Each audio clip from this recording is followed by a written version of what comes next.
É um argumento tosco, senhor presidente, dizer que a economia solidária é uma medida daqueles que querem implantar e transferir para a Constituição o socialismo.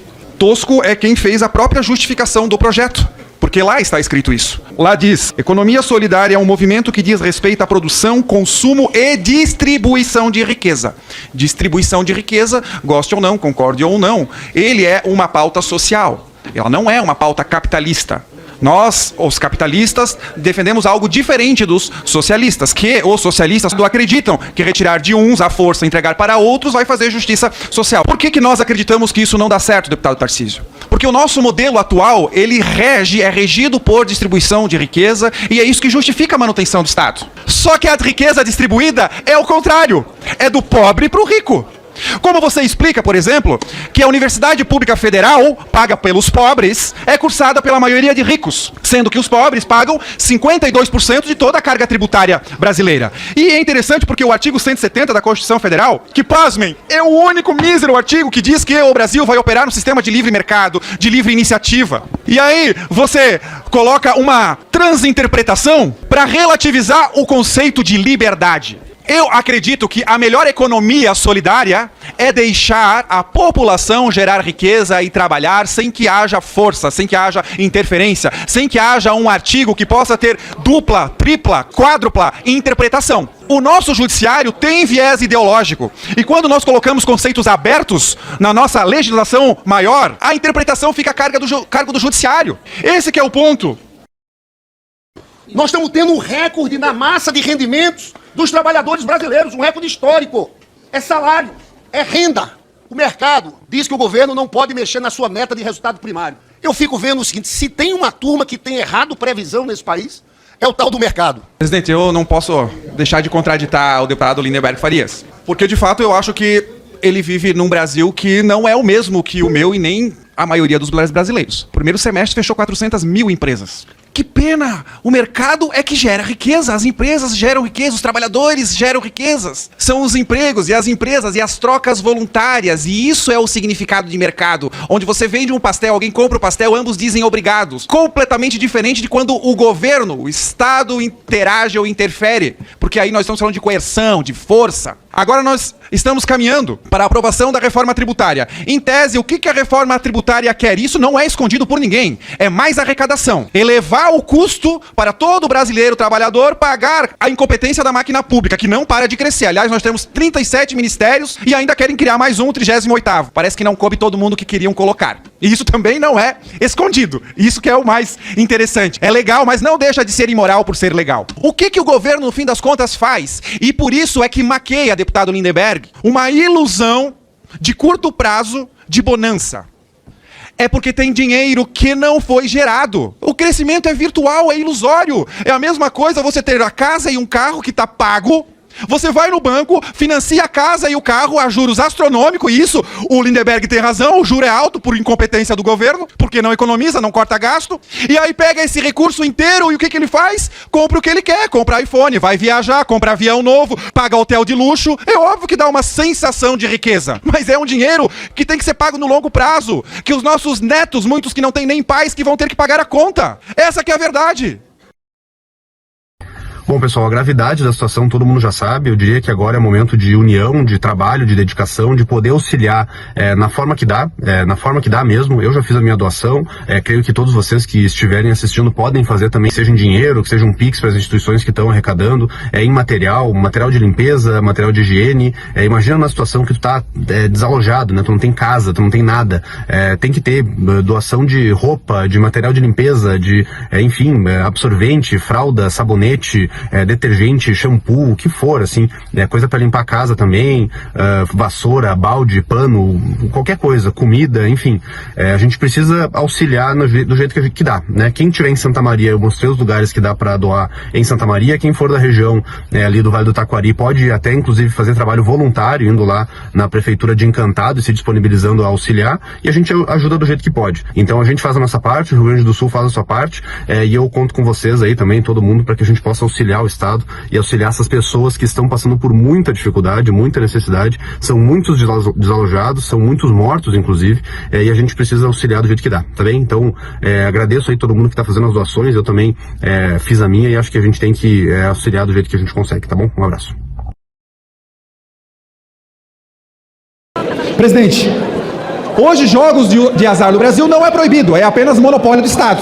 Se o cidadão fizer, é considerado crime. Hoje, quem pode fazer é somente a lotérica atrelada à Caixa Econômica Federal, atrelada ao Estado. Esse projeto, ele tenta aumentar o leque de possibilidades de jogos de azar no Brasil. Isso, num primeiro momento, parece ser algo bom, dá mais liberdade às pessoas. Porém, essa liberdade, ela só pode e somente pode ser exercida de forma online. Presencial vai continuar sendo proibida, o que, por si só, é uma incongruência. Além disso, o nosso ministro Fernando Tachad está numa corrida desesperada em angariar mais recursos. E ele está utilizando isso como uma mágica para taxar mais. E mais, você precisa de um investimento de 30 milhões de reais. Eu quero saber quem será o empresário, o empreendedor e o jogo que será operado de uma restrição tamanha, onde você precisa de um investimento enorme, de uma caneta do Estado, que no fim das contas é para angariar mais recurso. Isso sim é pau no contribuinte, é pau na população.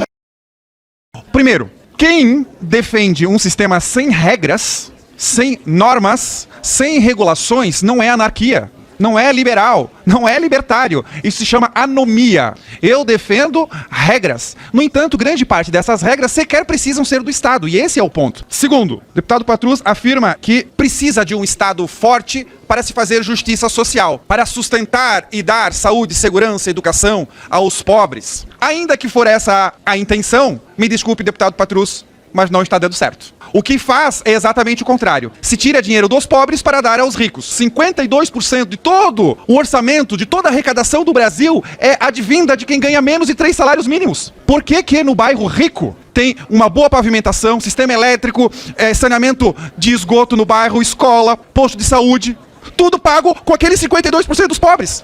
E não tem isso na favela? Me explique, não era para ajudar os pobres? Pois eu não estou entendendo. Por que os pobres, esses 52%, pagam a faculdade de grande parte de ricos na Universidade Federal? E aí eu digo aqui uma frase de um autor espetacular, que ele escreveu um livro chamado A Lei, a qual eu recomendo para todos, de Frédéric Bastiat. Ele diz o seguinte: o custo real do Estado é a prosperidade que não temos, os empregos que não existem, as tecnologias a qual não temos acesso, os negócios que não são feitos e o brilhante futuro que nos é roubado. Esse é o custo. Você sabia que cada deputado federal tem vários milhões de reais para enviar para o seu estado? Mas o que acontece é que grande parte envia esses recursos para pagar votos passados ou garantir votos futuros. Esse sistema é péssimo, porque além de muitas vezes eleger nomes ruins, obviamente o deputado é incapaz de saber qual a necessidade de cada hospital, entidade ou cidade do estado. Para contornar esse sistema terrível, nós temos um edital que agora está aberto, chamado Sem Barganha. Qualquer pessoa, sem precisar ser prefeito ou vereador e sem precisar pagar passagem aérea, hotel, pode escrever de forma online. E depois disso, nossa equipe técnica faz um ranking, analisando, por exemplo, o número de pessoas beneficiadas e a real necessidade e urgência para o recebimento do dinheiro. Me ajude participando, solicitando recursos para a sua cidade através do edital Sem Barganha. Um abraço! Nós somos trans e vamos atrás dos seus filhos. Nós vemos famílias canadenses protestando contra a ideologia de gênero nas escolas. Por isso, você pai, você mãe que me acompanha, é importante que acompanhe o dia a dia do seu filho. Do contrário, essas crianças podem ter o futuro tomados diariamente por gente maldosa que está incutindo valores diferentes dos seus na cabeça dos seus filhos. Uma outra coisa que infelizmente faz com que a maioria da população escolha os seus candidatos são grandes pautas populares, deputado Gilberto. Por mais que outras 20 normas são aprovadas por dia, em média de dia útil nessa casa, o que perguntavam os eleitores para vossas excelências? Você é contra ou a favor da descriminalização das drogas? O eleitor também pergunta se você é contra ou a favor ao aborto, que já existe uma legislação prévia, determinada, muito clara sobre o aborto no Brasil. Deputado Jordi, eles também perguntam se você é contra ou a favor o marco temporal. Para o eleitor é uma pauta importante. O representante que ele vai votar, escolher na urna, ele quer que defenda os seus interesses, as suas posições no Congresso Nacional. Como será agora nas eleições daqui em diante, quando o eleitor comum, que é a grande maioria, faz questionamentos para o candidato perguntando dessas grandes pautas? Ele vai dizer, não importa, porque não importa o que eu penso. É o STF que decide. Não decide só se é crime, se não é, se pode ou não pode. Na questão das drogas, além de descriminalizar, quer decidir a quantidade de gramas que é possível carregar ou não, por exemplo. Quer decidir, na questão do aborto, com quanto tempo de vida alguém pode ser morto. Eu, obviamente, não posso e ninguém pode matar ninguém com 15 anos, com 10 anos, com 9 meses, com 6 meses dentro da barriga da mãe, com 4 meses, porém com 12 semanas. Alguns podem entender, principalmente do judiciário, que seria possível. Do judiciário. Não é mais o legislativo. Não importa mais, não importará mais para o eleitor o que o seu representante pensa. Por isso, obviamente, nós estamos em obstrução, porque essa é a pauta mais importante do Brasil. É democrática, restabelecer a República. Obrigado, presidente. Fala pessoal, olha, neste sábado temos um encontro muito importante, o Encontro Nacional do Partido Novo, aqui em São Paulo, na AmCham, das 9 da manhã às 6 da tarde. Eu e todo mundo do Novo está esperando você para participar desse evento muito especial. Então até sábado, nos vemos lá. Que quem criticou a política monetária do Banco Central foi justamente o Prêmio Nobel de Economia, dizendo que os juros praticados no Brasil são chocantes, nenhuma economia resistiria. E que a gente vê que o setor, sobretudo os parasitas do sistema financeiro, tem uma lógica de ganho-ganho. Quando eu escuto a palavra dos parasitas do rentismo, eu fico pensando, Fernanda, um dos motivos dos juros serem altos é justamente para incentivar as pessoas a comprar os títulos, porque se fosse menor, eles não comprariam. Quem está oferecendo isso é o setor público, porque justamente ele precisa do dinheiro para pagar o que ele prometeu entregar. E aí eu fico pensando que o governo estipula a meta de inflação. E também é o governo que promete gastar o que não tem. São dois requisitos essenciais que geram como consequência a taxa de juros. E eu acho interessante porque ela citou o economista do Prêmio Nobel dizendo que os juros são ruins, que são altos. Mas ninguém aqui discordou disso. O próprio presidente disse do Banco Central que os juros altos são ruins. No entanto, é o que é necessário agora. Não é toda criança que gosta de comer alface e brócolis e frutas. No entanto, é o necessário. Uma outra problemática é a nossa expansão monetária. Nós tivemos aqui em 2020 ou 2019 para cá mais de 40% de expansão monetária, pressão de moeda. Falei 3 soluções, mas a quarta, que é a correta, que é corte de gastos, controle de gastos, não se faz. Imagine aqui a incoerência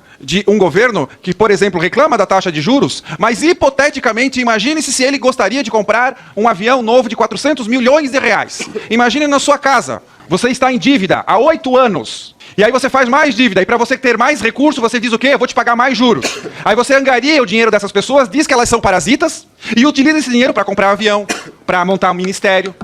E aí marca a audiência pública dizendo que a decisão necessária e corajosa, que só é tomada por alguém que é independente, porque senão não seria tomada, é errado. Mas como assim? Assim eu prometo.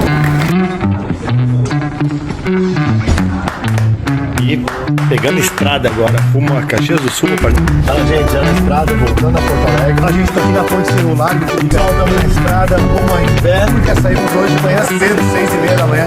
Já estamos aqui em Taquara Summit, estrada rumo ao norte do estado do Rio Grande do Sul.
E eu até gostaria de contar uma história que pra mim é bem impactante, Marcola. O meu pai, em meados de 2017, ele pediu pra mim: Gilson, faz a conta, eu quero ver se eu vou me aposentar. Ele trabalhava na Caixa Econômica e pagava uma aposentadoria complementar.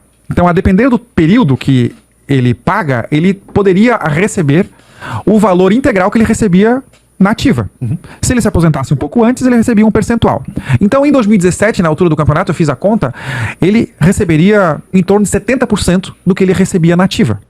Porém, se ele trabalhasse apenas 3 anos a mais, ele receberia 100%. Aí eu falei assim: pai, não vale a pena você se aposentar. Você trabalhou quase 30 anos para receber 70%. Por mais 3, tu vai receber, toca mais 3, tu vai receber 100%. O meu pai, cabeça dura: não, eu vou me aposentar. Bicho, eu fiquei puto. Porque eu sou advogado, cara. Eu li, eu estudei, eu fiz a conta. Eu me considero adequado. E te juro, eu queria de todo o meu coração o melhor pra ele. Entendeu? Pois ele não. Vou me aposentar, não aguento mais. Se aposentou, 3 anos depois ele faleceu. A pergunta é, se eu, capacitado, do fundo do coração, querendo o bem pra alguém super próximo meu, tomei a decisão errada, como eu vou tomar a decisão certa pra 220 milhões de pessoas, cara? Ainda que eu esteja certo naquele momento. Os políticos jamais poderiam determinar a vida alheia. Entendeu? Porque ainda que bem intencionado, eles não conseguem. Não dá pra mensurar, né, cara? É impossível. É uma complexidade muito grande, né, Gilson? Exatamente. Vou dar um exemplo aqui, por exemplo, da cidade de São Paulo, porque tem muita regra de exigência de plaquinha e de informações. Por exemplo, em São Paulo você precisa botar uma plaquinha, proibida a entrada com capacete. Outra plaquinha, exigir nota fiscal. Outra plaquinha, de número de telefone de PROCON e de Polícia Civil. Plaquinha de proibido fumar. Outra plaquinha, disque denúncia, violência contra a mulher. Outra plaquinha, atendimento preferencial com inclusão de atendimento prioritário ao autista. Outra plaquinha, quando é pet shop, proibido maus tratos, já tem em São Paulo. Aviso informativo sobre prática de ato discriminatório. Outra plaquinha, placa informativa sobre a filmagem em meio ambiente, outra plaquinha, e assim por diante. Existe a falsa ideia que colocar a plaquinha vai impedir as pessoas de cometer aquele ato que a plaquinha diz. Tem um projeto que tenta colocar a plaquinha no painel de carro, proibido dirigir embriagado. Se isso funcionasse, vamos colocar aqui na Câmara dos Deputados, no Planalto, no Senado Federal, em todos os órgãos públicos é proibido praticar corrupção. Como se fosse funcionar. É inacreditável. E ainda diz que não vai causar custo. Quem diz que não demanda custo? Alterar todos os rótulos de shampoos, rações, itens de pet shop, brinquedos, petiscos, abrigos, tudo tem que colocar. Quem diz que não tem custo, que pague a conta, então. Ou me diga quem faz isso de maneira gratuita. Existem 2 grandes prismas, um que acredita que mais intervenção, através dos políticos, pode ter um bom resultado, e um que acredita que tem menos intervenção. Todos os dados empíricos da sociedade demonstram que mais liberdade aumenta a qualidade de vida em todos os fatores. Esse é o ponto. Pessoal, todo mês eu mando uma prestação de contas das atividades e destaques do último mês de trabalho aqui na Assembleia Legislativa, e eu queria que vocês participassem disso, recebessem essa prestação de contas, e para isso é muito fácil. Entre em contato comigo aqui no inbox, né, para mandar o seu e-mail e com isso receber esses informes e poder também dar suas sugestões, críticas e avaliar a satisfação de vocês com o nosso trabalho. Vai ser um prazer poder prestar contas para vocês, são o cidadão que paga a conta, afinal de contas, do nosso trabalho aqui. E vão me ouvir, enquanto eu tiver o meu tempo, vocês vão me ouvir, porque a defesa da causa palestina é a defesa dos direitos humanos, e a única possibilidade de paz naquela região é se alinhando à luta palestina. Essa Casa Legislativa, ela se envergonha quando a gente vê representantes que cometem declarações como as que nós vimos nos últimos dias. A gente viu... Hoje está na imprensa a notícia de bebês decapitados. Bebês decapitados, mulheres estupradas, sequestradas, assassinadas, idosos fuzilados em paradas de ônibus, crianças sequestradas e uma nota do MST chamando de brava resistência. Brava resistência. Aliás, não só o MST, como outras organizações de esquerda se manifestando nesse sentido. Relativizando terrorismo. Isso é assassinato, isso é genocídio, isso é terrorismo. Não há o que se relativizar. Até a Folha de São Paulo agora classifica o Hamas como grupo terrorista. Mas a deputada Luciana Genro não, a deputada Fernanda Melchiona não, outros deputados, vereadores do PSOL não. Chega-se ao ponto de inverter os polos, dizendo que os judeus é que são hoje os nazistas. É uma coisa completamente absurda. Eu vou além do discurso de ódio que isso é, ou da fake news, para dizer que isso é antissemitismo, isso é xenofobia, isso é racismo, isso é um discurso criminoso. E essa é a natureza do PSOL. Essa é a natureza de parte dessa esquerda antidemocrática, antiliberal, e que não se importa com direitos humanos, embora coloque direitos humanos no seu discurso. É possível defender a autodeterminação do povo palestino sem passar pano para grupo terrorista. Mas por que escolhem não fazê-lo? Por que escolhem fazer o caminho de passar pano para grupo terrorista? Não é só antissemitismo. O Hamas persegue também homossexuais, persegue mulheres. Aliás, para as feministas de plantão, no estatuto de fundação do Hamas, deputada Luciana Genro, consta que o papel da mulher, sob a lógica do Hamas, é que ela crie a família, fique em casa e crie seus filhos para serem soldados mortos na jihad, mortos na Guerra Santa, para morrer em nome de uma causa. Isso é papel da mulher na sociedade? Os direitos humanos, aliás, essa pauta dita de esquerda, são uma invenção do Ocidente. São uma invenção que é presente nas democracias ocidentais que agora são condenadas. O projeto do PSOL é o contrário, o projeto desses grupos é o contrário, é destruir isso. Não existe socialismo e liberdade. O PSOL deveria mudar seu nome, deveria mudar de Partido Socialismo e Liberdade para Partido da Hipocrisia e da Barbárie. Aí a gente vai começar a falar a verdade. Pessoal, queria só esclarecer 2 pontos sobre a minha manifestação nesses últimos vídeos. O primeiro deles é que eu não quero tratar em absoluto sobre a questão de esquerda e direita com relação ao terrorismo praticado pelo Hamas nessa situação entre Israel e Palestina. Aliás, diversas lideranças de esquerda têm repudiado, colocado Hamas como terrorista, falado sobre solidariedade ao povo israelense e também sobre a questão do direito legítimo do povo palestino de reivindicar por seus direitos e por seu Estado, coisa que nós defendemos também, né? Não uso da violência e especialmente contra civis. Esse primeiro ponto. Segundo ponto é sobre essas manifestações recentes, agradecer todo o apoio que vocês têm dado para que a gente possa fazer esse enfrentamento dessa extrema esquerda, que é uma parte da esquerda. Nós não queremos fazer o debate de esquerda e direita, mas acho que todos aqueles que na esquerda ou na direita relativizam terrorismo, relativizam antissemitismo, essas pessoas não têm espaço no debate público, elas podem ter liberdade de falar, mas precisam ser responsabilizadas pelas suas falas.